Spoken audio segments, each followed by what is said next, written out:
What is going on, everybody? Welcome back to Strictly Casual, your unoriginal podcast from unprofessional college students. Today is June 12th, 2020, and it is episode 19.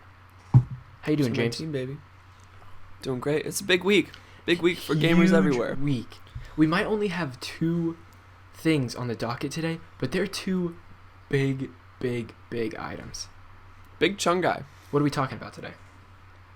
Oh, the PS5 event, of course. Are you kidding me? How can we not talk about that? How could we not? PS5 How could we not? event and Destiny 2 event.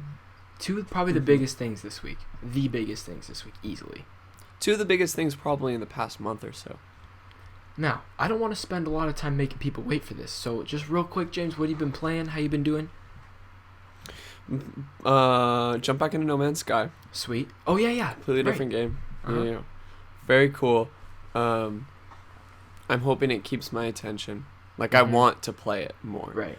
Then, it just came to Game Pass. You got that hot, sexy new PC. That's right. You already know that we're going to be streaming it together. Mm-hmm. I can't wait. Literally can't wait. It's going to be great. Been playing a lot of that. Re-download Destiny 2 because all the content coming out. And I think that's about it, dog. Yeah. It's great stuff. Yeah. This week, obviously, been playing.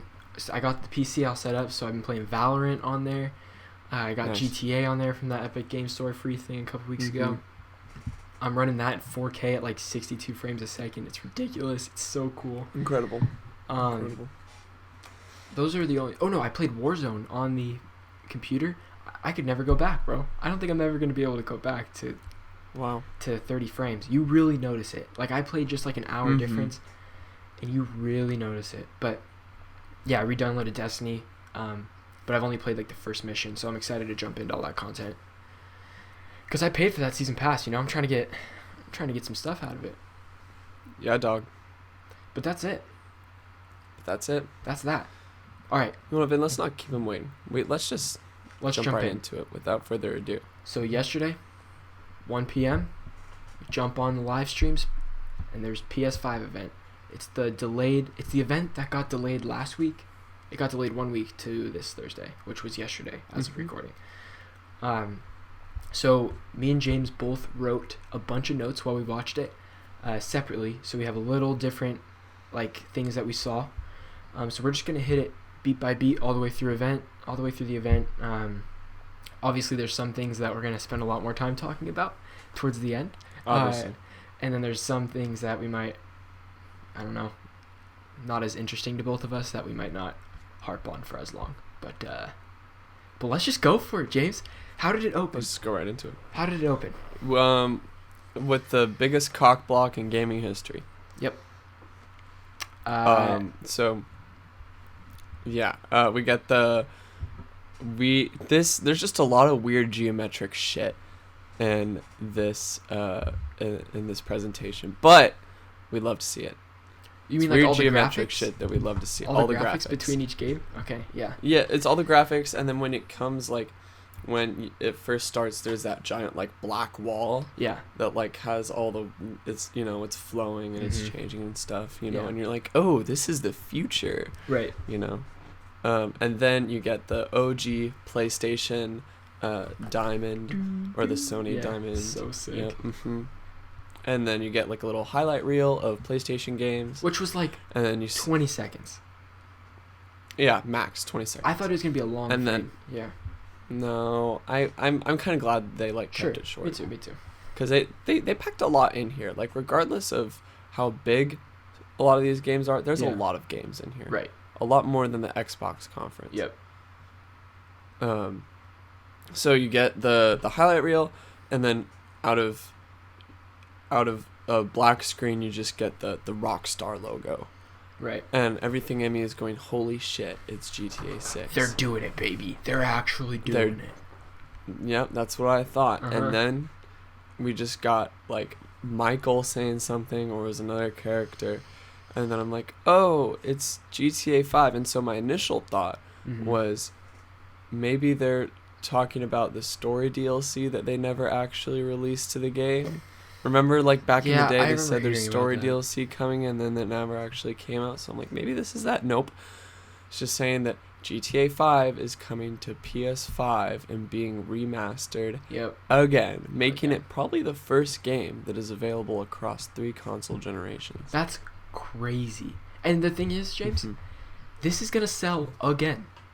Like, okay, obviously this is free, but like with microtransactions and everything, they're gonna make so much money on this new console again. So much money. Now I have a question: is there cross save on like GTA Online? Like, can I? I would assume so because it's saved to the Rockstar. Okay, cool. Social club or whatever. Sweet. So I can start it somewhere else and bring it over. That's nice. I believe so. Okay. I remember that was a big deal, going from when I went from Xbox 360 to PS4. Yeah. Because everyone was like, "Well, my money, my money. Where's my stuff going?" Yeah. Where's my stuff? But right. You can do that. So PS5 owners get GTA Online for free at launch, and then they will also get $1 million in GTA cash every month based on their social club welfare going on. Yeah, of $1 exactly. million. Social club welfare. That's hilarious. Yeah. So I definitely saw a lot of things on Twitter, like people's reactions to the video of like when the Rockstar logo popped up, and then the sheer disappointment in their face when they realized it was just GTA 5 again. And we haven't heard anything from Rockstar about it. Nope. It's fine. It's whatever. No, it's fine. Good for them. I guess they're putting it up again. Yeah. But the disappointment that was GTA 5 again just turned around right away. Right away. Yeah. And we got this sweet cinematic little thing, you know, someone's hand and electric going up the hand and all this stuff. And it slowly pulls back and Enzo's like, "Oh my gosh, it's going to be another Infamous game." I was like, "No, this ain't Infamous." That would have been cool. I said, "This ain't That would Infamous." have been cool. Pulls back a little bit more. You get these little textures on like a face. I'm like, "Oh my god, they're actually doing it. The rumors are true." Spider-Man Miles Morales, baby. Oh my god. It looks so good. It looks so good. Looks so good. I mean, they had that shot, and then he's got the fresh lineup now. Oh my god! And okay, he's got the clean fade. The face textures on Spider-Man. Oh yeah.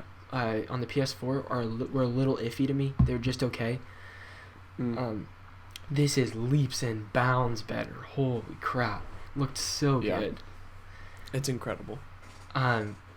Just hype. We got what, like 45 seconds of like cinematic gameplay or whatever, like cinematic. Yeah, something like that. Yeah. No, there's a little bit of gameplay, I guess. Yeah, there is. I'd say that Miles looks so much more acrobatic in the sky. Like he's doing like flips and everything as he's hitting people. Oh god, it's gonna be so good. So good. It's gonna be so good. We see Miles Morales, if you've seen Into the Spider-Verse or read the comics, you know that Miles Morales has like a venom shock, they call it, and so he has like the electricity that you see in the beginning of the trailer, I guess, is regarded as his electricity because he can like stun people with electricity, as well as he does one takedown where he flips in the air and he's invisible, and that's another Miles Morales power. Is that he can go invisible. It's so cool. It's coming holiday 2020. That's right. It is similar to Uncharted Lost Legacy, as it is that sort of standalone title. Right. So that was a big kerfluffle this morning. Is I woke up, hopped on Twitter, and had a lot of people complaining, saying that someone from Insomniac said that this is an expansion that comes with the remastered version of Spider-Man PS4. But Insomniac, like literally less than an hour before we recorded this episode, posted that it's a standalone game. We don't know if that game's going to be as big as Spider-Man PS4 or not, but other people are saying it's similar to like Infamous First Light and Uncharted Lost Legacy in size and scope. Yeah. I love that idea. However, it makes me a little sad that a lot of these times, things like Uncharted Lost Legacy, and what was the other one you mentioned? Infamous First Light. Infamous First Light. Because these are one-offs. Yeah. And this means I won't get a whole Miles Morales story. Right. He's deserving of it. I think Miles Morales is deserving. You know what? Maybe I would love to see if they release Spider-Man Miles Morales to introduce him, doing his own thing, and then after this is Spider-Man 2, where Peter dies, and then after that we come back to Spider-Man Miles Morales while he's in the height of his career, and you're almost like Peter at the beginning of Spider-Man PS4, in which he's at the beginning, or not at the beginning, but like in the height of, he's at his peak. Yeah, you know, and that's where we see Miles too. That would be interesting, because it's like, I would still love to play as Peter Parker, but I would love to play. We've done Peter Parker a lot, so like Miles Morales is gonna be brand new. That's awesome, but I totally like that idea. Being able to play. I just think in Spider-Man. Right. Too. Yeah. Right. I agree with you. I think he's deserving of his own full title, and I want to see that eventually, even if it's not right now. Right. I am hoping that this is full size and not just like a 6-hour standalone game. I'm hoping this is just as big. And I think it will be bigger because the DLCs that they have released are those more 6-hour things, and they're doing a lot more to market this one. Yeah. Did you play the Spider-Man PS4 DLC? I did. How was that?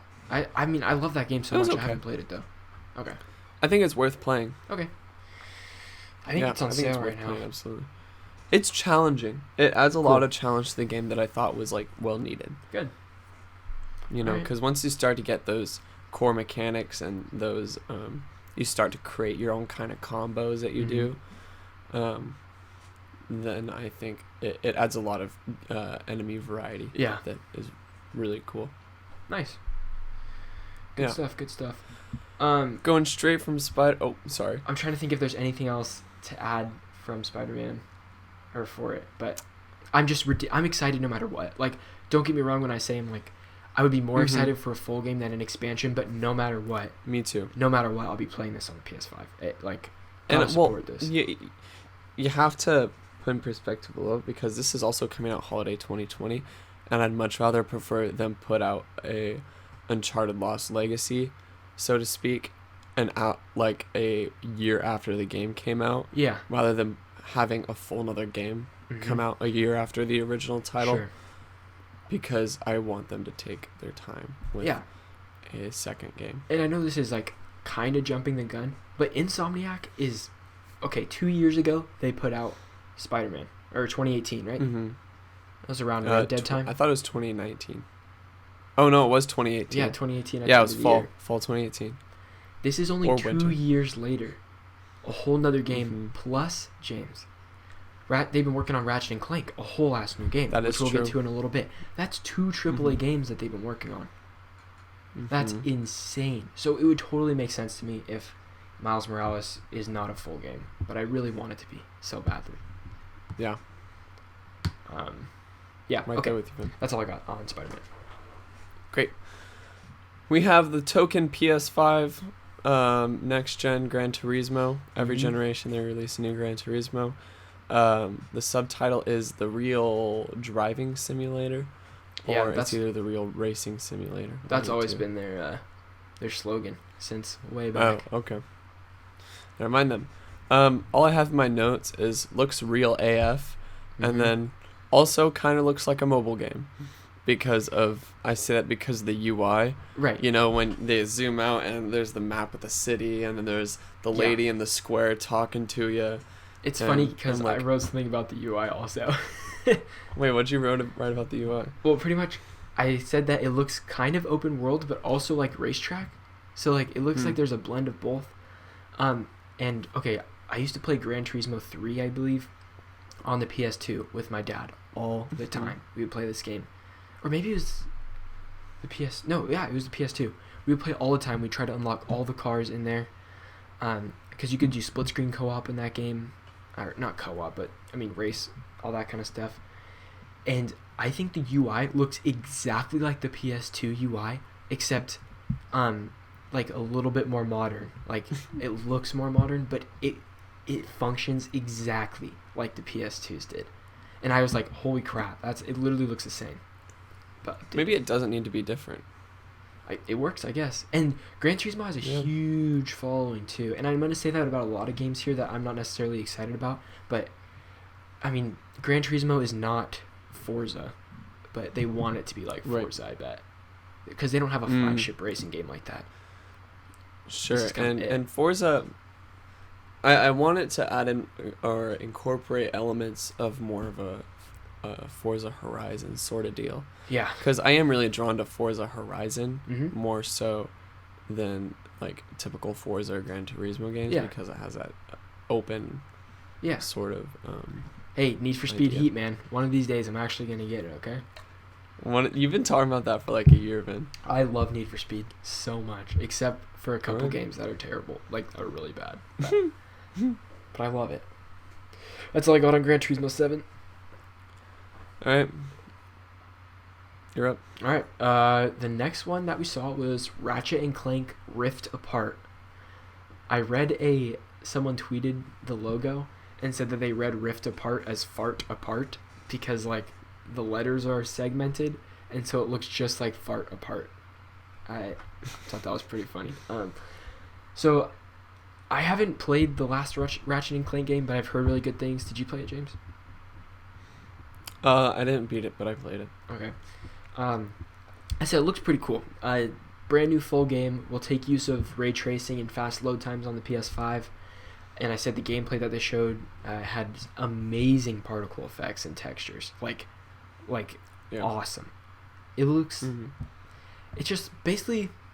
I don't know how to describe it other than like almost like a beat 'em up.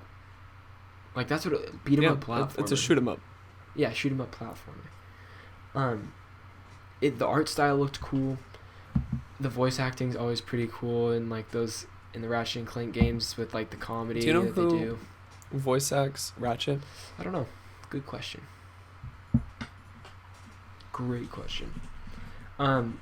Also the like something that they showed off over and over. James Arnold Taylor. James Arnold Taylor. What else has he done? Anything I recognize him from or no? He has his own podcast. Oh. He's done. Oh my god. If I explain this out, can I? All right, here it is. There's like a whole graphic. Okay. He's done. He's done a Spider-Man, Leonardo. I'm seeing Robin from Lego Batman. Cool. Lego Flash from DC, like animated. I'm seeing Green Lantern, Human Torch. Lots of stuff. He's a plethora. Okay. Of roles. Yeah. Good stuff. And one more thing about this game that I wrote down was they show this feature where you can like jump to different planets or different areas instantly with like this grapple hook thing that you like pull time towards you.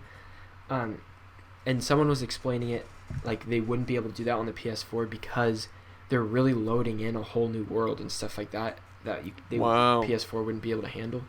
And like I didn't really get that feeling when I was watching it, but now that someone like explained that tech to me, that's like way more impressive than I even like considered it. So it's pretty damn cool. So in the gameplay, it looks like he's just teleporting, but what he's doing is he's taking like this yellow rope, and like grabs onto this like like a dimensional like rift called the title, and he's like pulling himself into it. Right. And so every time like he does that, the world changes a little bit. It looks sick. So if you don't mind me explaining it. Yeah, go for it.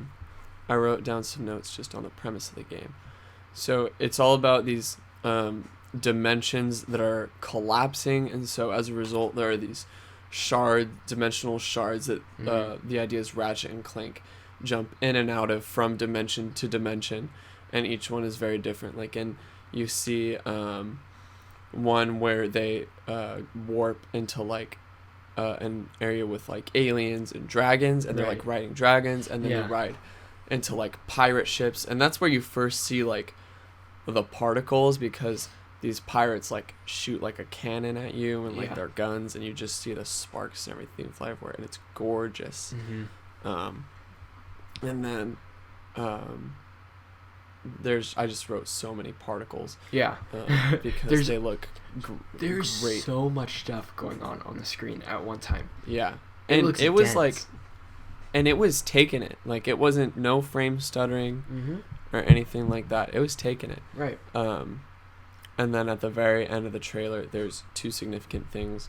One is so Ratchet and Clank go to two different dimensions, and Clank goes through one portal, and he looks up and it goes Ratchet, and then it is not Ratchet. Nope. It is a feminine Lombax who is gray, has a robot arm, and has a hammer, and looks at Clank, doesn't say anything. Badass. And then really badass. And then Ratchet goes into his own, where he lands next to Clank, or a version of Clank. And it looks like, as some have speculated, a reality in which Dr. Nefarious wins.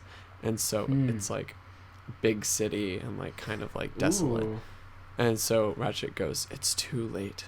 Oh no, Clank goes, "It's too late, Ratchet." Or one of the two. But, okay. You know. Damn. That's pretty cool. Yeah, I don't know if I'm like this is not like on my super excited list or anything, but definitely curious to see more of it and stuff like that. Right, and they did mention DualSense feedback in the trailer. Right. Okay. So, I'm looking forward to how that will. Right. Dude, I'm just looking forward to hold the damn DualSense. Pretty soon. Yeah, couple more months. Dude, the DualSense has me so hyped. Yeah. Oh man. Crazy. All right. Any more thoughts? That's it. That's all I got on there. Cool. Hit us. This next one is started just with a little cinematic type thing, like 30 seconds, called Project Athia. The environments looked, I'm going to say that a lot this time too, because there's a lot of cool environments that are there are a lot of cool environments. But this one especially looked beautiful. Had this this girl jumping over these like rocks in this huge rainforest area. That was the one that stuck out. I don't really know. I forget what else. What else was in this trailer? So there's this woman that the whole game is around this woman. There was like in the first probably 15 seconds, there is like a devil dog looking thing. Like remember Hellhounds from like Call of Duty Zombies? Looks like one of those. It's got like magma dripping from its mouth, looking all menacing. Like you said, there's 3D platforming, and then there's also like bigger enemies in this game, and you see her like kind of do this sort of thing, and then like vines and stuff come out of the ground and like start. She starts this nature attack, and then at the very end of the trailer, there is this like huge dragon with like his chest is like has this fire in it. It's like kind of dripping out, and it's blazing. Now that's a big thing that was super disappointing about this event for me. They started off the trailers so cool, and there's like 5 of these trailers that like demons come out of nowhere, and it's like, oh, I totally thought this was a different game. Like it looks like cliche demon combat, like third person. Not that I'm like against having those type of enemies in the game, but they all look like a couple of these definitely flow together. Like I don't remember which one's different than another one, because they're both like a lush environment with a similar enemy type, third person. Sure. Either shooting or fighting, and I was like, okay. But this one looked better than the others. That's what stood out to me. And Gary Whitta's writing it. There you go. That's what I was gonna say. Heck yeah. So automatically a little more excited for that one. Yeah, that's cool. And it's an exclusive to PlayStation 5. Yep. Just as the previous 3. 3. Yeah, Spider-Man, Gran Turismo, Ratchet.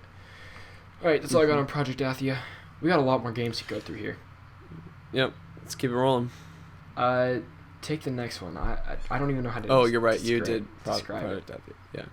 So this game is from Annapurna Interactive. Do you know what other games Annapurna did? They just do a lot of indie games with like story-driven indie games. Yeah, they had 2 games during this conference. They also did Outer Wilds and Journey and they did Outer Wilds. Edith Finch and Sayonara Wild Hearts and Kentucky Route Zero. Mm-hmm. Gone Home. Yeah. Flower. Anyway, they're doing a game called Stray, and so what it is, the trailer opens and it's this robot society in which there are no humans left. On the back, in the background, you can see there is a graffiti that says like "Rest in peace, humans." Yeah. But you notice like, oh, I guess there's a cat still alive, or there are cats still alive, and then the camera begins to follow this cat. Also, the cat has a vest on, I think. It's like a little jetpack on the back almost. Look dope. Yeah, something like that. And there's like shots of the camera. You can see the cat kind of goes transparent, and you can see like, you know, the vertebrae and stuff. Yep. Of this cat, and we don't have any other information about it. We just know the game follows this cat and this robot society. It's coming out 2021. All I wrote was games called Stray, some cat game with robots, no humans, humans dead. That's that was the extent of my notes on that one. Great. But the cat looked cool. The cat looked really cool. The cat looked cool. Yeah. But we'll see. We'll see. The next thing was just kind of like. Well. Oh, sorry. Do you have more on Stray? Oh, are you gonna talk about the specs that it? I was just gonna say that basically it's just they went over the specs that we already knew were on it, just like a little highlight sizzle reel, like SSD, ray tracing, 4K Blu-ray, adaptive triggers, 3D audio, haptic feedback, that kind of stuff. Nothing new.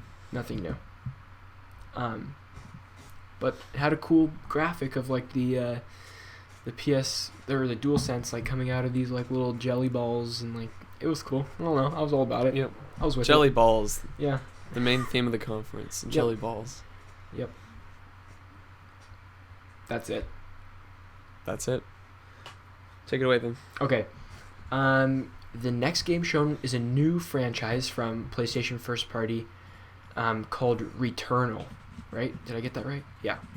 Yep. Returnal, which is a third-person space exploration shooter with weird aliens, beautiful graphics, more demon things. I said that the cinematics and like, the cinematics looked cool and like were visually cool. Kind of gave me a little Death Stranding vibe from the a little bit from those, but I said the gameplay seems super meh. Like it's just the gameplay seems super meh. Like very generic third-person shooting. Yeah, very generic. But also Sigourney Weaver's in it. Oh, was that her in the trailer? That was Sigourney Weaver. Oh wow, very cool. Yeah. Mm-hmm. Man, she does like her CG things, bro. She's been working on Avatar 1 through 5 for the last 30 years. I know. So I don't know. I'm excited to see more of this game, but from what they've shown, I was not blown away at all. I thought I was gonna be more blown away than I was. Yeah, me too. Because it started, I was like, "Oh, what's this? A new first party?" I was like, "All right, I'm all about it." Okay. Something important to note: this is made by Housemarque Games, who has never done like a big budget shooter or story game before. They did Resogun and Nex Machina and Storm Divers. Oh, never mind. Storm Divers does look like kind of a big game, but I don't know anything about Storm Divers. I'm looking at screenshots. I've never seen this game before in my entire life. I think it's a battle royale. It's a battle royale. Got it. All right. Stepping stones, right? Stepping stones. Stepping stones. I don't know. Any other thoughts? That's all I got on there. Okay, cool. Space shooting. There's a black ball. Really ominous. Yeah. I don't know, man. Yeah. We'll see what is to come in the future. Yep. Next up on the list, from Sumo Digital, we have Sackboy: A Big Adventure. When we all thought it was another Little Big Planet, nope, it's just Sackboy. Sackboy and Sackboy alone. It's a family game. It's a 3D platformer, and that's really all you need to know. It's basically Little Big Planet. There's no difference. Yeah, without the creativity. I'm sure that they'll have some sort of game creation thing, you know, like they did in the other ones. Yeah. But okay, here's what I thought, James. This thing started with this little bear type thing, like a stuffed animal bear almost that was like crawling around. Right. And my initial thought was, do you remember Sony patented that robot thing that like sits next to you while you play games and like talks to you and assists you? I was like, they're doing it. I'm like, this is like a trailer for that thing that you can buy with your PS5. I was like, this is whack. This is the most Japanese type product to come with a PlayStation. Thank God it wasn't that. It would have been so gimmicky, like so gimmicky. It would have been awful. But Little Big Planet, I'm not gonna buy it, but it will be free on the PlayStation 5 with PlayStation Plus. Guarantee it. Maybe 2 years after it comes out. And then 1 year. Then I'll pick it up and I'll play it. But also Sackboy, a big adventure. Sackboy, a big adventure. Just an interesting title. I don't know. Yeah. I got nothing, man. Okay, then let's just move on. The next game's called London Underground. I believe that's what it's called, or is just the subtitle? I don't know. Anyway, I'll explain it while we go in. Basically, the next game. Wait, go ahead. Alright, basically, it starts with furries, and that's where you lost me. You lost me on the furries right away. You skipped 2 games, Vin. No, it's the car arena game. Oh, yeah. The car arena game has... that game is called Destruction All-Stars. Oh, I wonder where I got London Underground. I thought it was all over the trailer. Maybe not. Okay. Okay, so it started with the furries, and I was like, what the hell's this? And then it started with the cool car arena stuff, where you can, like, get out of your car, and you're, like, blowing up people's cars and stuff. It looks sweet. I was like, oh, this actually looks super fun. Yeah, it looks fun. I don't really know how to describe the game. It's not Rocket League, because it's not like mini cars. It's like Twisted Metal. Yeah, kind of. Yeah. Cars have like unique abilities. Like you see one where there's like a knife that like comes out on top of a car and splits another car in half. Yeah. Reminiscent of Rocket League. Someone said it looks like Fortnite but with cars. Yeah, a little bit, actually. Yeah. Yeah, you're not wrong. Yeah, a little bit. Yeah. I don't know. I don't have any other thoughts about this game. Might be fun. It looks like it's free to play. Then I'd play it. If it's free. I wouldn't buy this. Or be like Rocket League, like $20. Yeah. Who knows? Could be great. Could be fun. Who knows? Next up, we have Ember Lab. From Ember Lab. Sorry, I have the studios first. Yeah, I know. From Ember Lab, we have Kana, Bridge of Spirits, which Vinny, you're very excited about this game. So awesome. Oh my god. First notable thing about this game is there are black puffballs. Yep. And these little black puffballs with eyes are a major proponent of what help you navigate this world in which Kana explores. And so they I don't really know what they do, but they pop up. There's one scene in which so it's kind of like a fantasy like foresty world, and you're trying to kind of like restore areas, I think. Yeah. Because you see in one part that like you like recharge this sort of like artifact or obelisk or something, and then like the surrounding area becomes green and lush and beautiful again, and then these black balls come out of the ground, and you're like, oh my god. Well, so I guess those black balls are like similar. What I saw it as is similar to Korok seeds in Breath of the Wild. She like turns over a rock, and there's one under there, and then that one is like, and then all of the green stuff comes out of it. Oh, okay. Maybe those are like helping her re-green this world or something like that. Interesting. But then again, I don't really know. I know as much as you. We saw the same thing, you know. Yeah. I don't know. That's a good speculation. I'm thinking maybe they help with like puzzles or something like that, or maybe I'm thinking maybe like more of a Pikmin sort of vibe. Okay. Like helping you, not helping you in the actual story of the game, but helping you in the actual gameplay of the game. Yes. Okay. I think this game looks so good. I know we haven't really seen gameplay. It's giving me Big Knack energy, Vin. No, get the hell out of here. This is nothing like that. Big Knack energy. No way. This is like an awesome animated Breath of the Wild with crazy animation textures. I think that's too big. No, James, I don't think we're dreaming big enough here. This thing, I'm telling you right now. What is this called? Hold on. Wait, where is it? Kena Bridge of Spirits. Kena Bridge of Spirits is going to be huge. I don't think it's going to be a huge game. I think it's going to be big. I think it's going to be a linear game. Oh, absolutely going to be a linear game. No. F that. After I saw that gameplay, not a linear game. This is going to be open world. Well, what about linear open world? I like that, actually. I like it. That would be fine. Because usually these indie studios can't pull off the open world. They don't have the means necessary. Yeah, they don't have the dinero. Yeah. But, oh, baby, I cannot wait to see more of this game.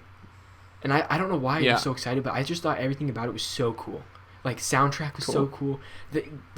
Oh, God. I just thought it was awesome. This was, like, highlight number 3 on the game. Like, third best. Wow. Maybe second best. So you have a staff, or Kena has a staff that's also a magic bow. You see her like go like this, and then like the bowstrings, like blue and shiny, come out and go pew pew pew. A major part of the game is you help troubled spirits, as this one like voodoo-looking guy comes and talks to Kena. Excuse me, and says like, "Oh, you think you can help the troubled spirits?" There's a lot of 3D platforming. It looks gorgeous. And the combat is like simple. Looks like some basic 3-hit combos going on. But we have yet to see more. Yep. It's it. All I got on Kena. That's all I got. Let's keep it moving. Alright.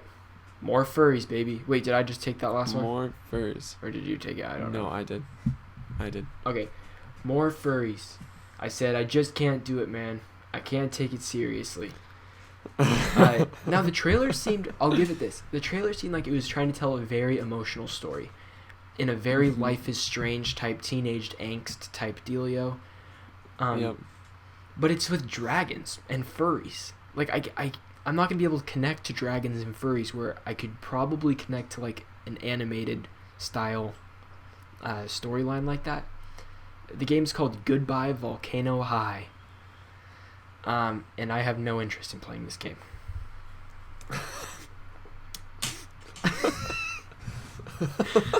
Yeah. Yep, that's it. What would you say about it?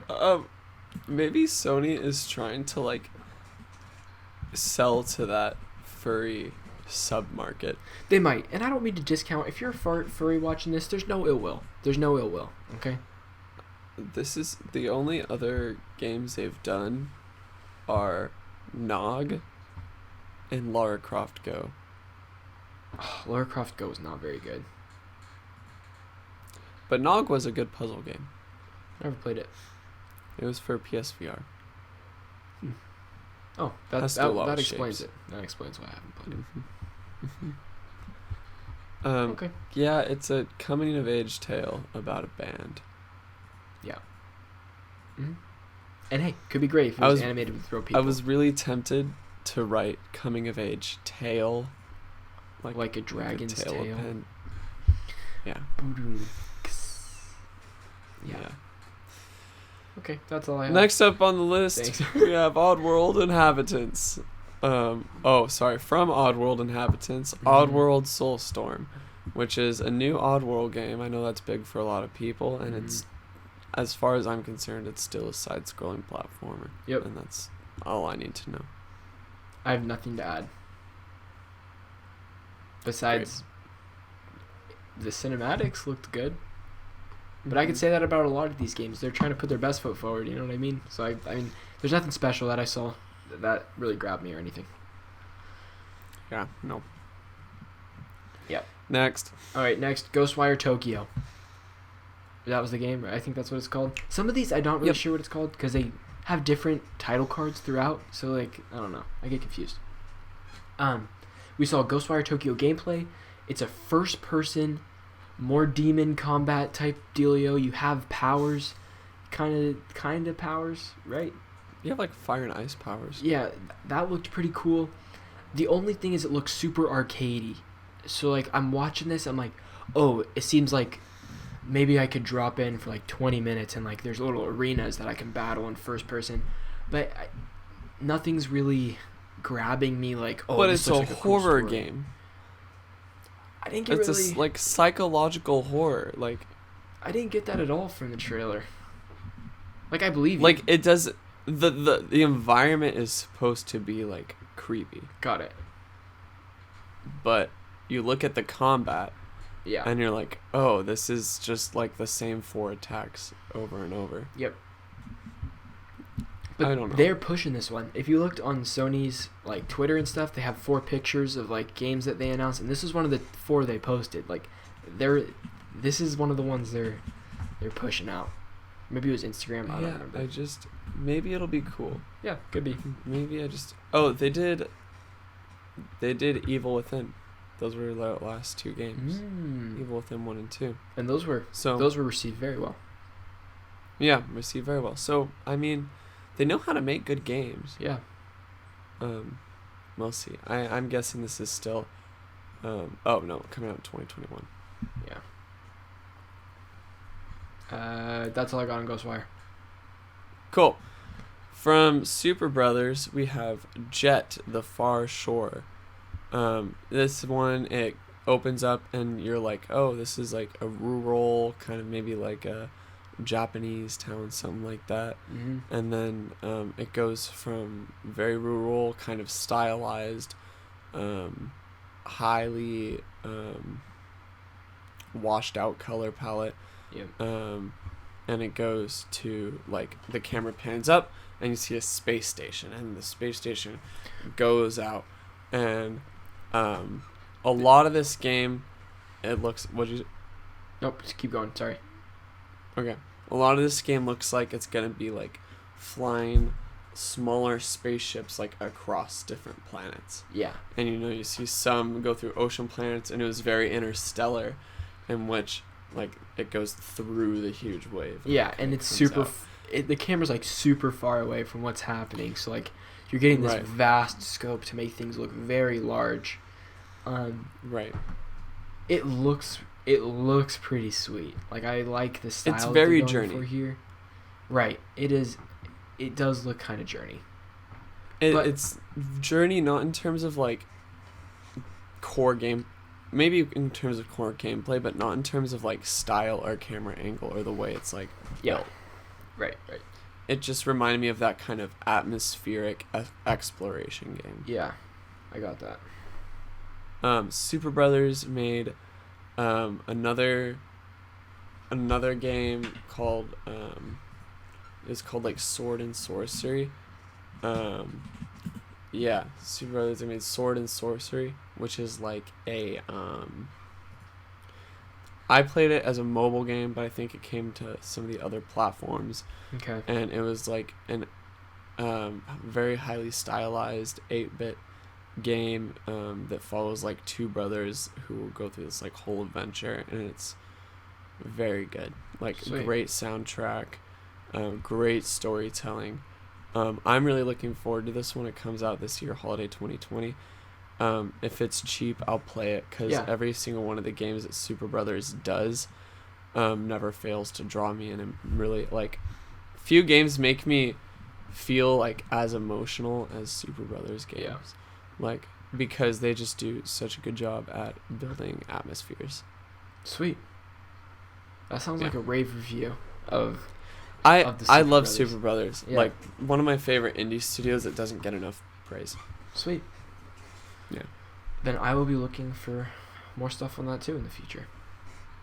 Okay, this next one, I'm going to start off with a little quote. So I'm watching this PS5 event with my brother Enzo, and he says nothing is worse than trap music over a medieval game trailer, and I have to agree, because Godfall was the next game shown, and I would say that it's still looking cool, but this trailer was so much less impressive from the last trailer that we saw.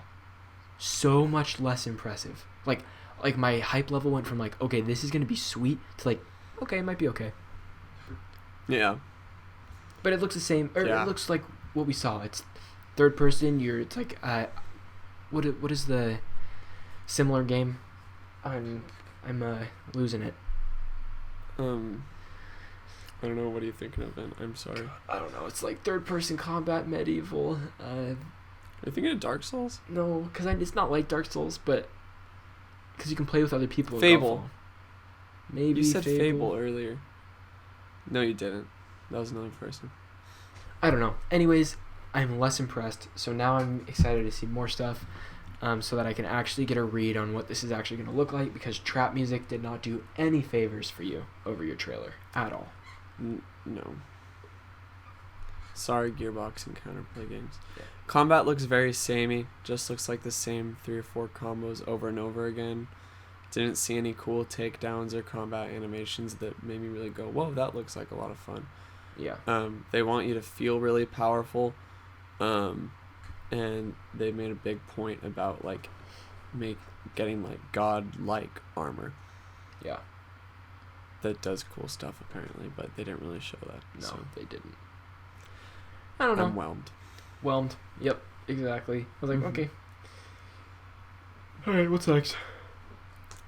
From Annapurna Interactive. Mm-hmm. Saw them a little earlier. Solar Ash coming in 2021.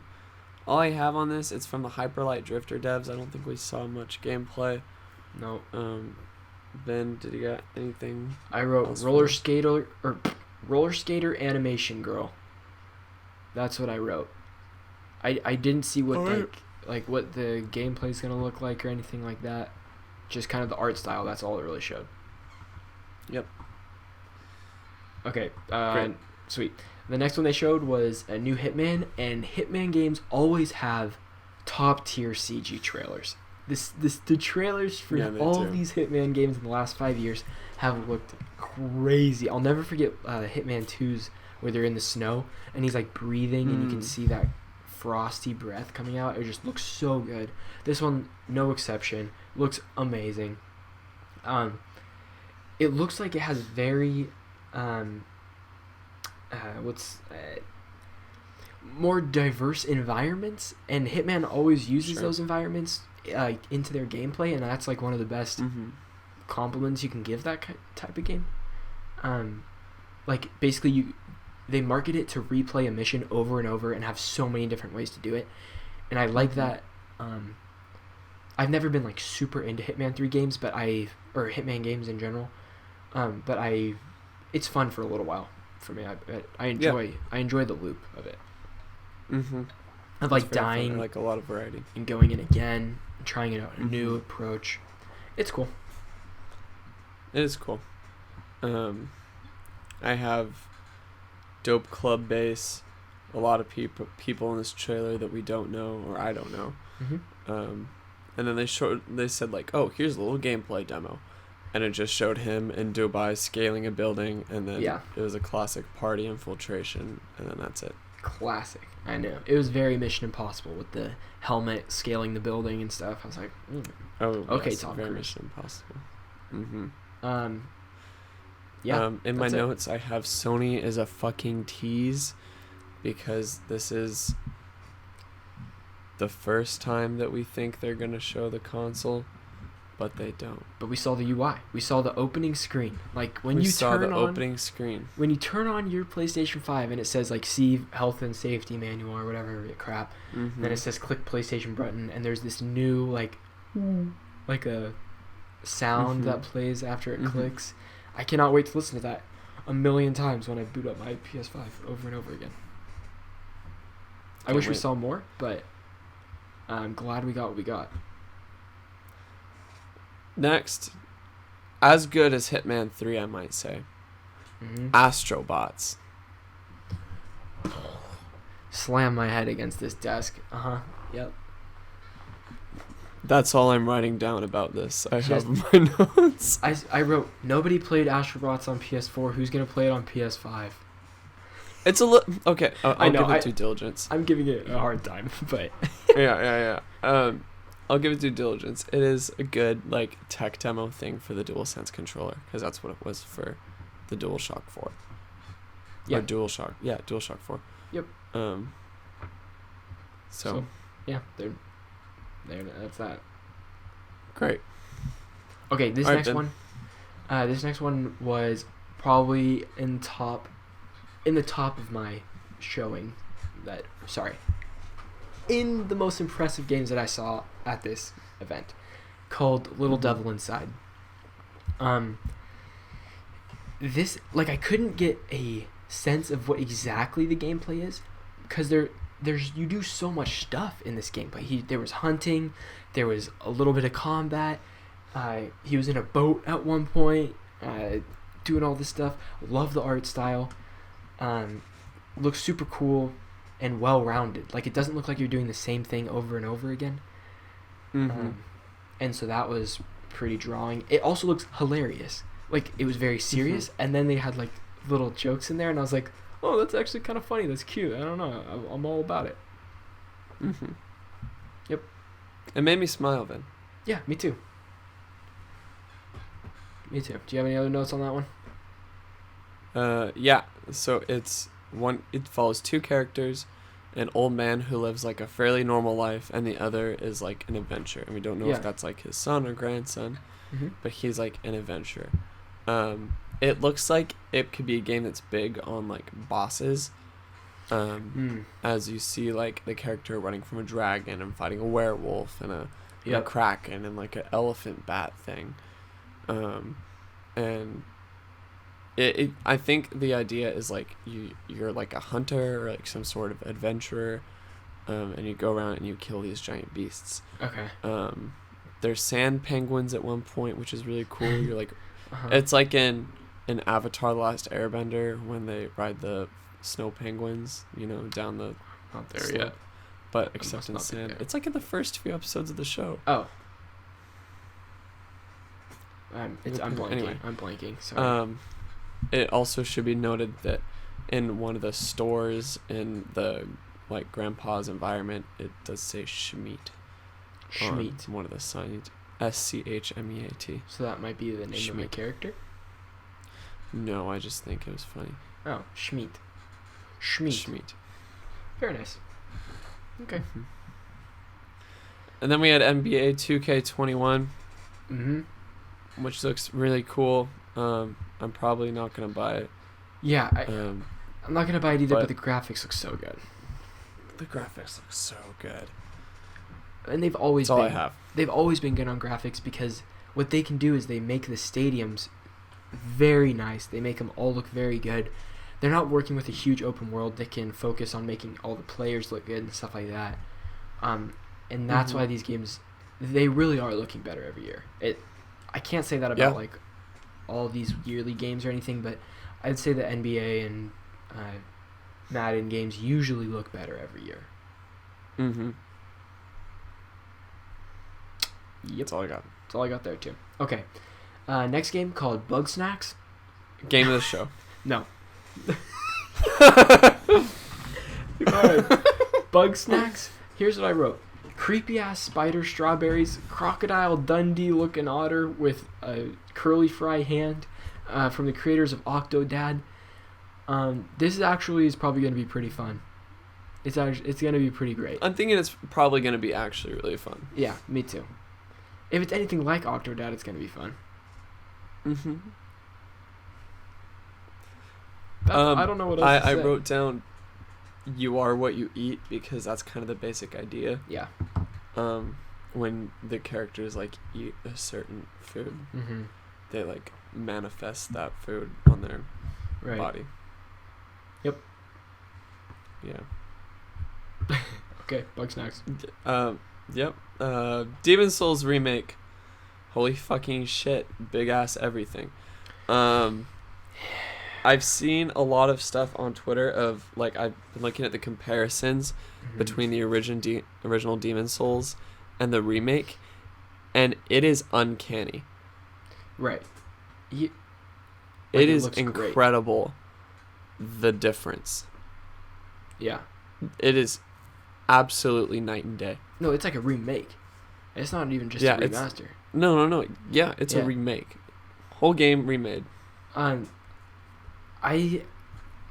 don't know. I thought it looked really cool for like 30 seconds. Like I was like, this. What? I was like, all this like obviously the environments, bro. They look so good. The landscapes were beautiful. They had snowy peaks and everything. Mm-hmm. And then it went into this forest, and this like giant thing came out of nowhere, and I was like, oh, this is not at all as I was expecting. I also have never played the first Demon Souls game, or have like seen anything about it, so I was like, I didn't even know that it was a remake. I just thought it was a new game. So like I didn't have anything to be excited about it. So I was like, okay. But I see where you're coming from. It does look good. Now that I saw it on Twitter, like the comparisons and stuff, and I totally see it. It looks pretty damn impressive. Can't wait, man. Good. Sweet. I am a slut for Souls games, so I know you are.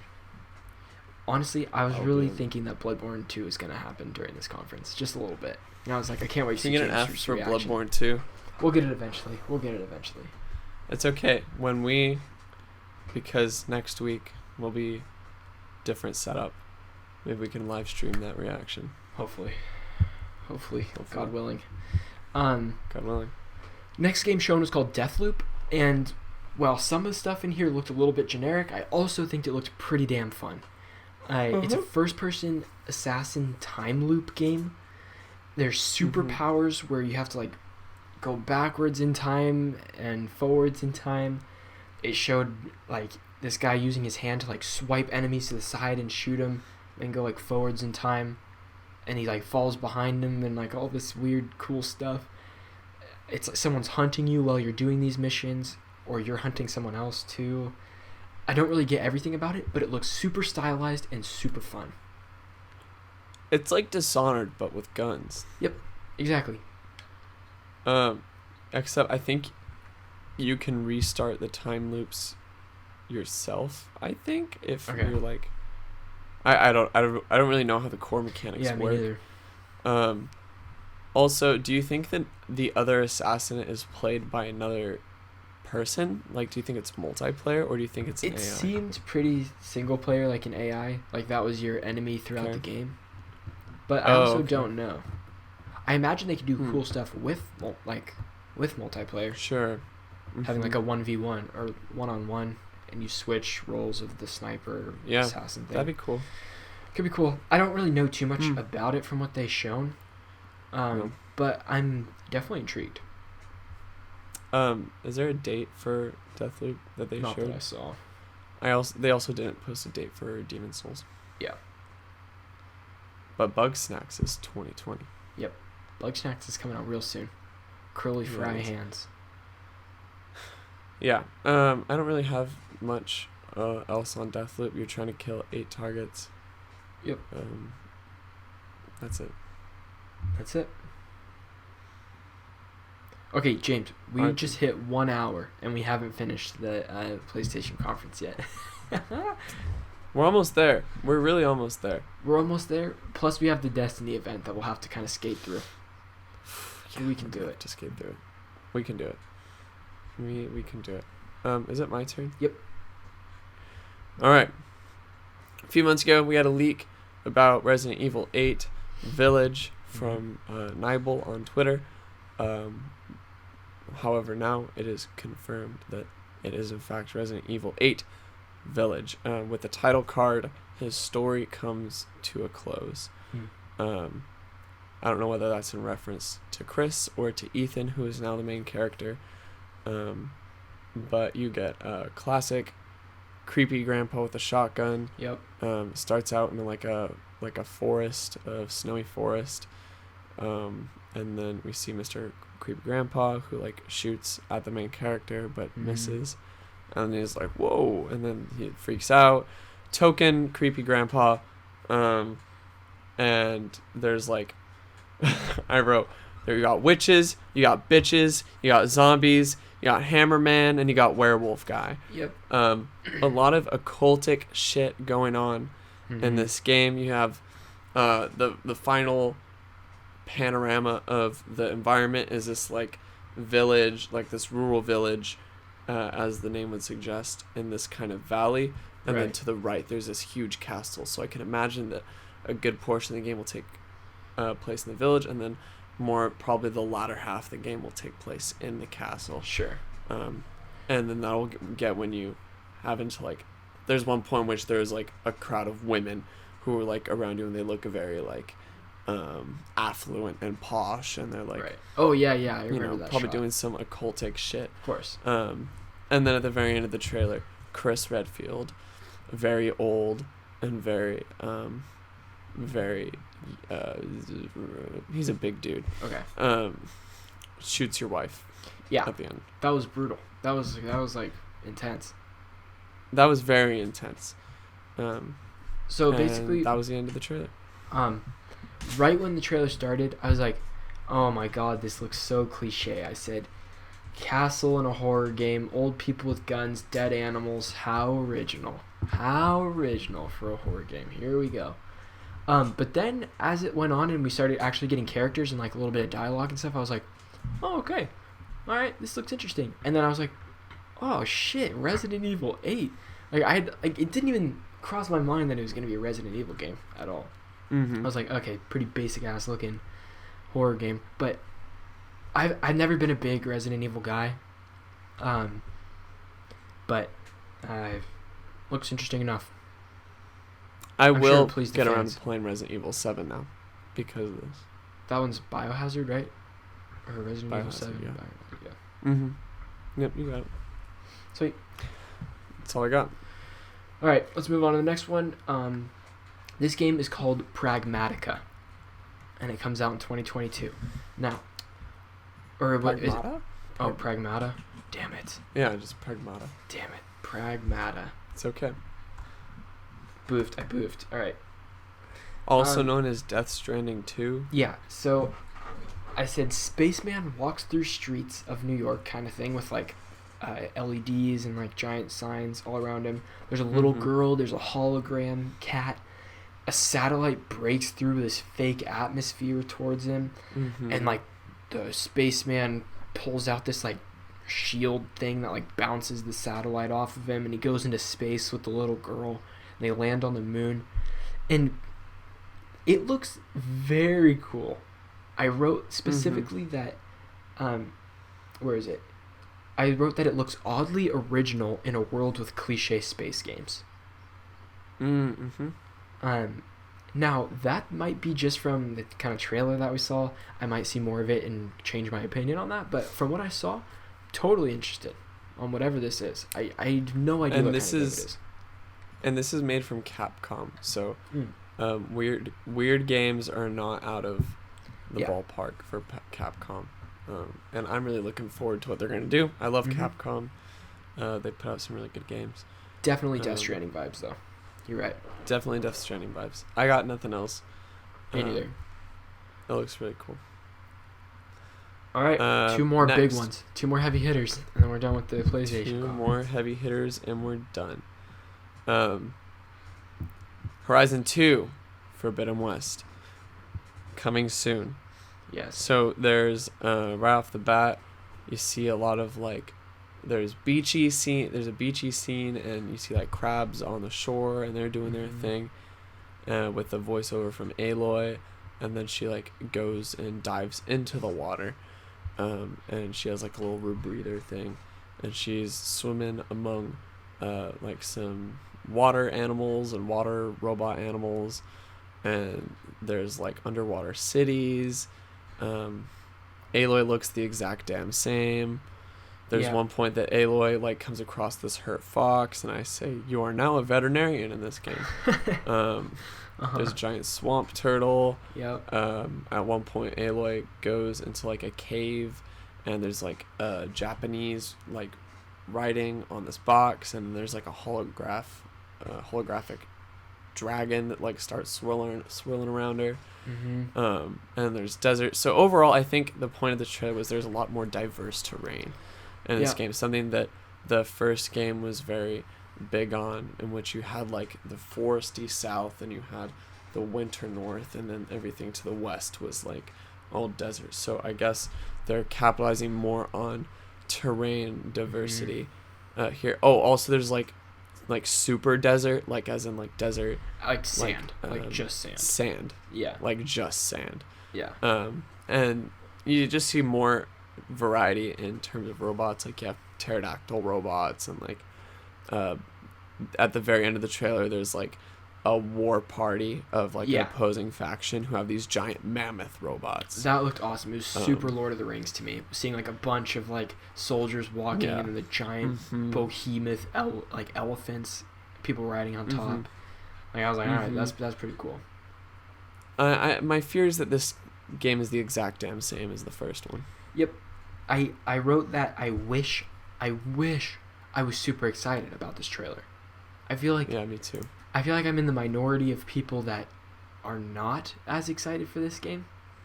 Just because, like, I'm, like, 40% done with the first game, and I can't bring myself to, like, play more of it. There's other things I'd rather play. And I'm not at all into Aloy's character. Like, there's nothing that's, like, grabbing me to be like, I'm rooting for this girl, or, you know, I'm literally nothing. So, I wish there was a more significant change in Aloy or something like that. Also, I forgot his name, and I hate that his race is a descriptor, but the black dude from the first game, Commander Zavala, in this game. Commander Zavala, baby. He's in Destiny's, Commander Zavala, same character. Love him so much. The guy with the wires up and down his arm, and he's looking good. He's always looking. He's looking good. Yeah, he is. Yeah, he's great. He's also in John Wick as the concierge guy at the hotels. Yep. Love that guy. Lance something. That's his name. Cool. Yep. Now Vin. Bum, bum, bum, bum, bum. It's time, baby. All right, James. Come on, baby. Are you ready? The big reveal. Let me tell you how this baby goes down. Okay. We finished the trailers. It goes into this weird, more graphics, because there's these graphics between every single game.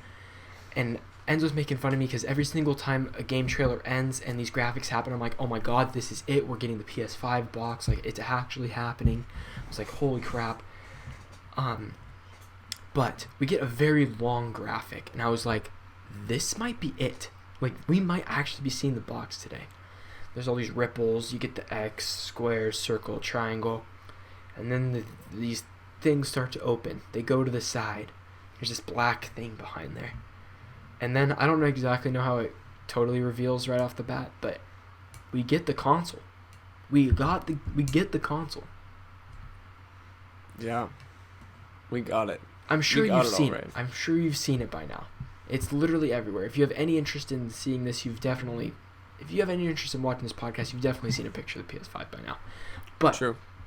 Just to give it a little descriptor, it shows it standing tall, vertically, with a black thing in the middle, and then these two almost like curtains that curve up on the sides that are white.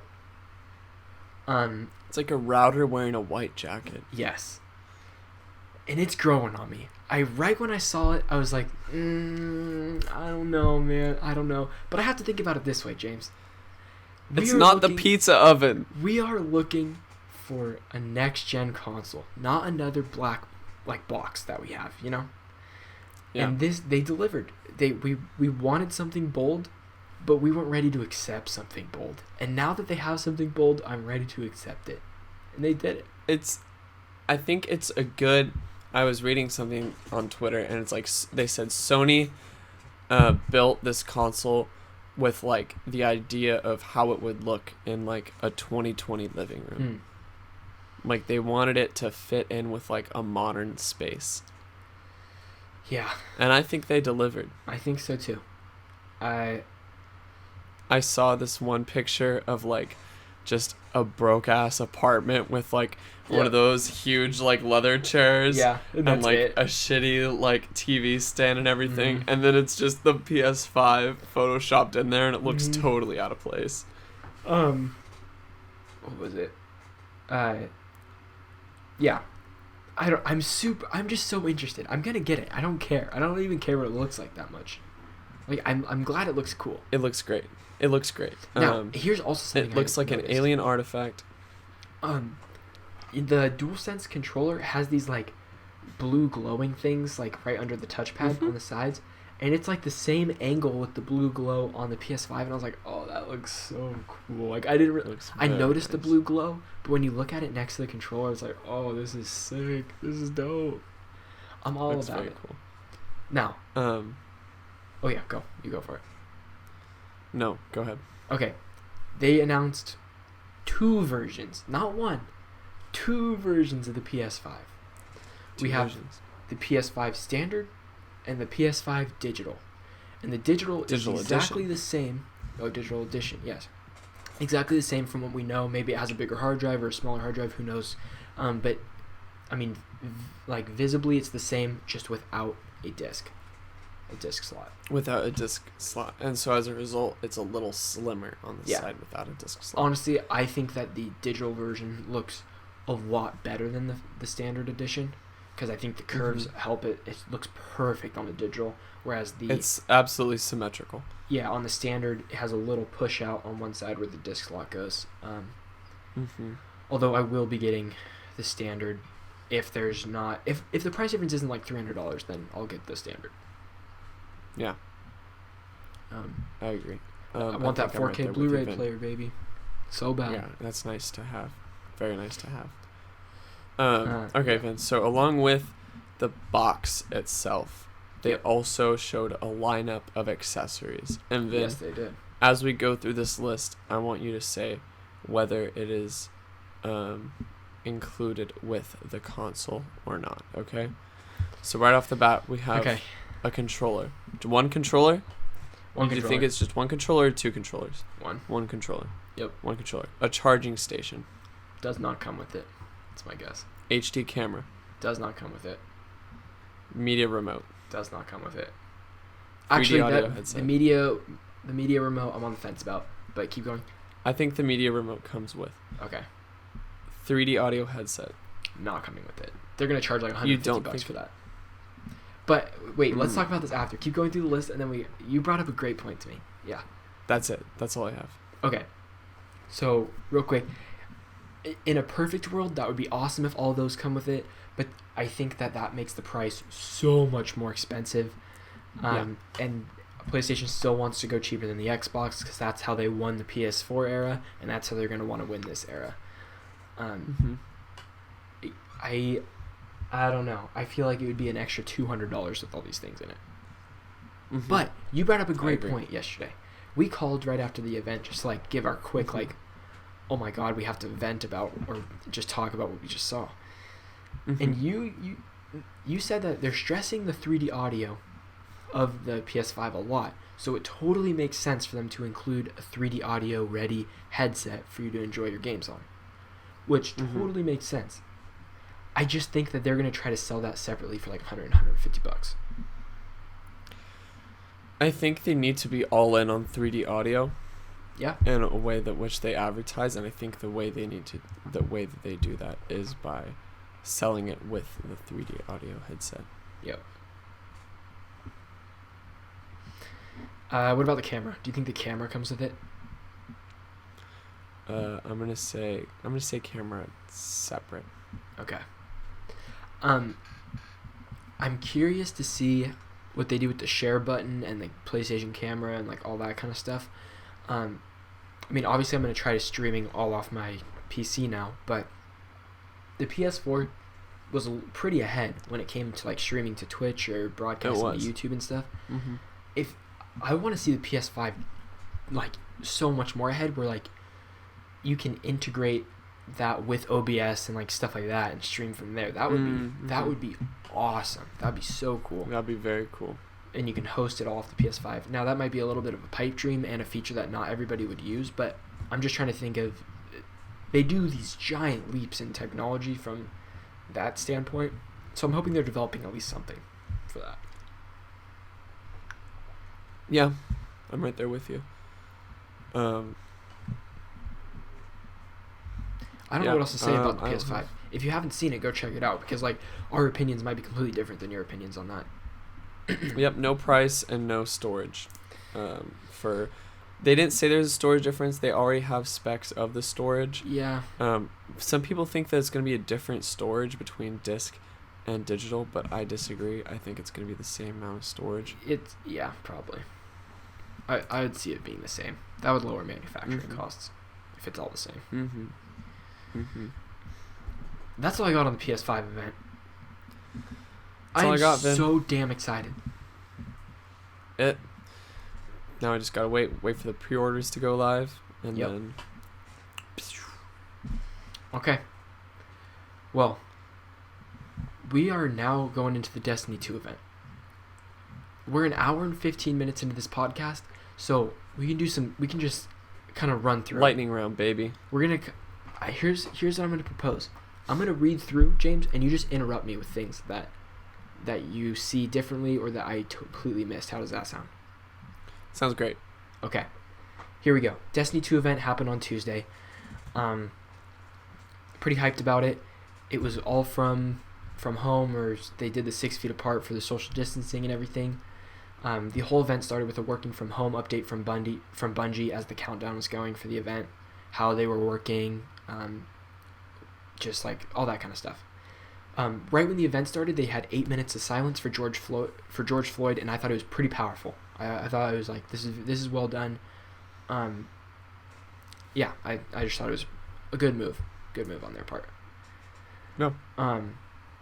So right after that, we saw a cinematic with Eris Morn, the Drifter, and the Exo Stranger from Destiny 1 in a cinematic. It's a collab. Yeah, a little collab, you know. They're walking through the snow, and it's a little like prelude for the expansion Beyond Light, which is their next huge expansion that comes out at the end of this year. You got the big triangle, dudes. The big triangle, ships coming in. Yep. One of them's, they're going to a dormant one that's like crashed on whatever planet it is. Europa? Yeah. And it's a moon. Yeah. The moon Europa. Okay. And that's the next point. Europa is the new location for Beyond Light. You'll be exploring a dormant pyramid ship. I already talked about that. It is the birthplace of the Exo. Yes, correct.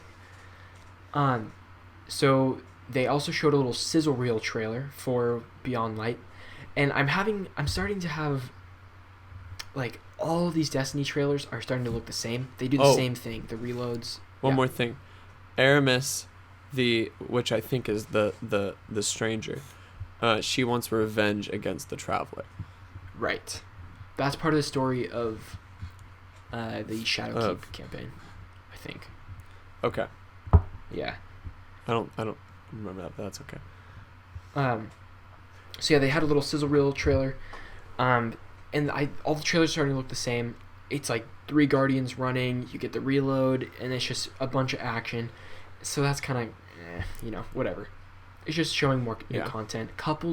Not a new enemy race, but more enemy types of the current race. Yes. Like they show big guys. I'm really hoping big robots, clean robots. Type. Yeah. A lot of snow, more triangles, fallen mech suits. Mm-hmm. And they showed new subclasses. They had a hunter with double lightning axes. You caught some more, right? They had sorcerer stabs for warlocks. Hell yeah. And then I wrote, of course they don't reveal the Titan ability. Sad face. Maybe it's so epic they're waiting off. They're holding off. They're like, this is our pinnacle subclass. If I get another body missile, I'm gonna scream. No, you won't. They already have 2 of those bad boys. You can't get a 4th. I don't want them. All right. So one of the new features is Wielding the Darkness, which is a new elemental damage type called Stasis. It's a weapon element like Void, Arc, and Solar, so it's their 4th elemental damage. Element, yeah. Which is very cool. That changes up all of the strike story missions to put in a 4th type there. A little extra strategy and weapon changing to take on different events. How do you feel about them adding a new type, James? I think it adds for some much needed gameplay variety. Yep. I'm in. Cool. Next thing they showed was cinematic through the years of Destiny with all the expansions and enemies and stuff and kind of the story so far. It was long. That was like a 6-minute It was long thing. I don't know if it was necessarily needed when the whole event was like 40 minutes. But it was cool because after it was over, we saw 2020 Destiny Beyond Light, and then it went to black, and we heard this little like we saw all the ships in space and stuff like that, and then boom, title screen, The Witch Queen 2021, then boom, 2022 Lightfall. So it is now confirmed that Destiny 3 is not even on their radar. It is going to be Destiny 2 for the next couple years with major expansions every year and a complete overhaul to the seasons, to the seasonal type thing that they're going to be doing. But it sounds like they're still doing seasons, just a new way between these. I said, Jesus Christ, this game will never end. Yeah, it will never end. But I also said, but that doesn't mean I'm necessarily not excited for this, because I am going to play more. I'm already downloaded it to play this next season, at least a little bit, at least the story content. But I said to really keep going throughout these years, I need complete overhauls of certain systems in the game. Like armor systems and shader systems and the quality of life improvements. I can't believe shaders are still limited to just they're still have consumable. 4. I can't believe that. Give me a list of all the ones I've unlocked and be able to use it on literally everything I can, and make them harder to unlock. So you can grind for a shader. That's the way they used to do it in Destiny 1. Exactly. Remember, you get like raid shaders, like at the very end of a raid, what you got the shader, regardless of like what difficulty you got the raid shader. Anyway, stuff like that. I would love that. I really like the way they started doing armor. Transmogrification. No, improvement. It's like upgrading. Not the infusion or anything. It's like you put what an armor looks like, or an ornament, ornament. Yeah, ornaments. You can unlock ornaments and put those on your current armor to make them look good, even though they have the stats. I think those should be easier to get. There should be way more. There's not enough in the game. There should be way more. Yeah. Luke Smith said they're continuing to work on the transmog system with ornaments. Yeah. Yep. Which is nice. I like to hear that they're still working on that kind of stuff. Yeah. Okay, so Luke Smith also said they're getting rid of a lot of FOMO in the game. Because right now Destiny really runs off FOMO. And I think there should be still a little bit, because that's really what pulls people back into play. But not so much FOMO where you completely miss out on something forever. And like it's not even worth grinding because it becomes irrelevant even after you grinded for that thing. They're trying to make armor always valuable in the game. Stuff like that. I'll believe it when I see it. I like hearing that. I really do. Okay, now I think the most exciting part about this whole thing is the next gen support that they're talking about. The only part about that I wrote down was all your content comes with you. Yeah, so all your content comes with you with no extra charge. If you upgrade to like PlayStation 4 to 5 or Xbox to Series X, and the game will run at 4K at 60 frames per second on next generation Very consoles. Nice. Hell yes. Because Destiny 2 60 frames per second is a game changer. It truly is. It's going to feel like a new game, James, when we play it. It's going to feel like a brand new game. Absolutely. Yeah. So that's super exciting. That's really huge. There's Talk also... about the vault. Hold on. Wait. Before we get there. There's intergenerational crossplay within consoles. So like PS5 will be able to play with PS4, Xbox Series X with Xbox, all that kind of stuff. And in 2021, they're planning on adding full crossplay support between consoles and PC. Great. Sweet. They're working towards it. Okay, not working on a sequel, fully committed to making Destiny 2 the best it can be. And then now, we're almost done. What are they calling it? The Destiny Content Vault, the DCV. Yep. They're cycling out old content of the game and putting it into the content vault. And then there's going to be there's content from Destiny 1 that they're upgrading and bringing it into Destiny 2. And they're cycling some of the content that nobody plays. I'm assuming it's going to be like the first raid and stuff, which nobody's touching these days. I have a list of all the stuff that they're leaving. Oh, sweet. What do you got? Yeah, so in the Destiny blog post, the planets of Mars, Io, Titan, Mercury, and Leviathan, the Leviathan raid, are all leaving to the vault this fall. And so then all of the available locations collectively in Destiny 2 in the fall will be Europa. Oh, no. Yeah, Europa. I just accidentally wrote down Europe. The Cosmodrome, which we didn't mention yet, but they're adding the Cosmodrome back in with the Sepix Prime strike. All 3 strikes in the Cosmodrome. All 3 strikes, you're right. Yep. Moon, the Tangled Shore, the Dreaming City, EDZ, and Nessus. Those are all being taken out? Those are all the available locations in the fall. I was like, damn, they're really taking out the moon this early. They just put it in. But, okay. No. Cool. And Vault of Glass coming year 4. That's right, baby. Vault of Glass Unvaulted and Beyond Light. New season started Tuesday with new public event types, new dungeon, new exotic quest, season of arrivals, and then they had the classic One More Thing. The new dungeon launched that night at 5 p.m. with a brand new armor set, and this dungeon looks so cool because it looks very different than all the other types of locations that they've had. I think it looks like the coolest type of mission I've seen yet out of Destiny 2. The dungeon? Yes. Yeah, I can't wait for him. Did you play the last dungeon, or the dungeon that came with Shadowkeep? What was it?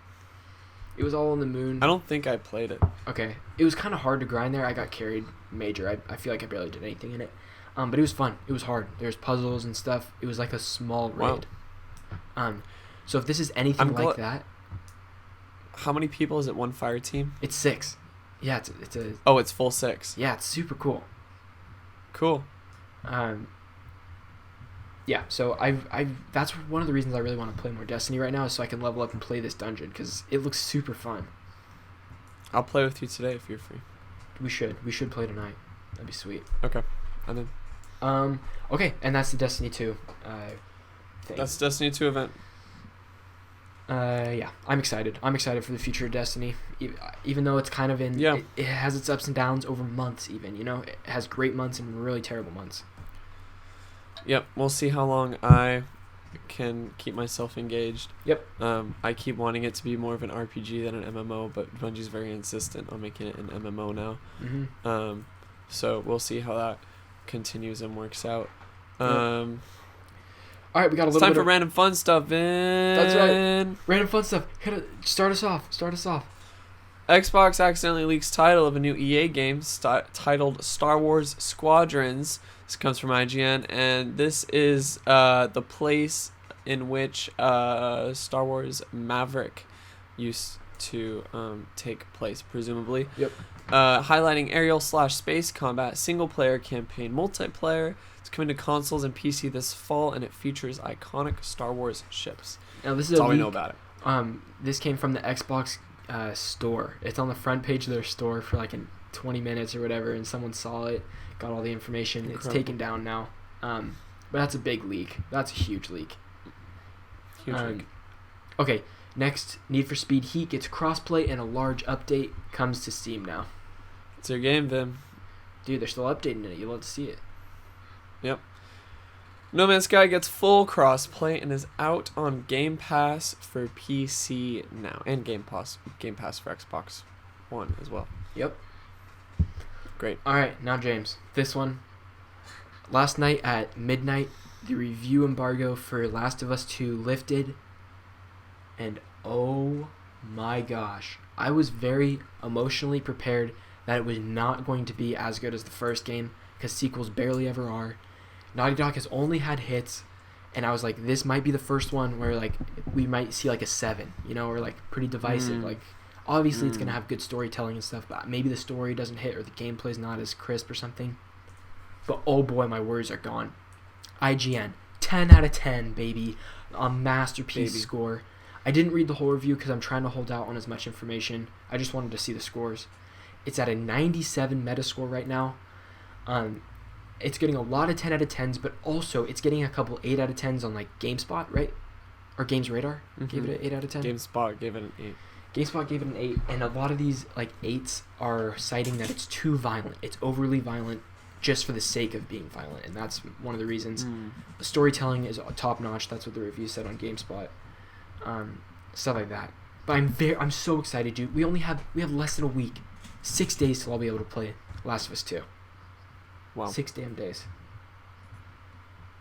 Wow. Oh, Polygon didn't like it. What did Polygon give it? Well, Polygon doesn't really they don't rate scores, their games anymore. Yeah. But they the title is "We're Better Than This," and then the subtitle is "Did you know murder is wrong?" The first sentence is "The Last of Us Part 2 depicts the future, yet it fails to escape its own past." I can't wait to make my own opinion, James. I cannot wait. I can't wait to hear your opinion while I patiently wait to play it on next gen. Fair enough. And that was episode 19. Thanks for sticking with us on this long one, you guys. That was good. We had a lot of fun stuff going there. We did. Great episode. Hour and a half. Hour and a half. Also, if you didn't notice already, let's go, baby. Let's go. Oh, I can't see it. There we go. Pretty soon, hopefully, we can make these, or something similar to these open so that people can buy and stuff. Hopefully, we have a whole new system of recording going next week that should make things faster and look better and that whole thing. Yeah, we'll keep you updated on our socials, on our Instagram, on our Twitter, on our Discord. You can find all those right below. Along with our individual Twitch accounts. That's right, baby.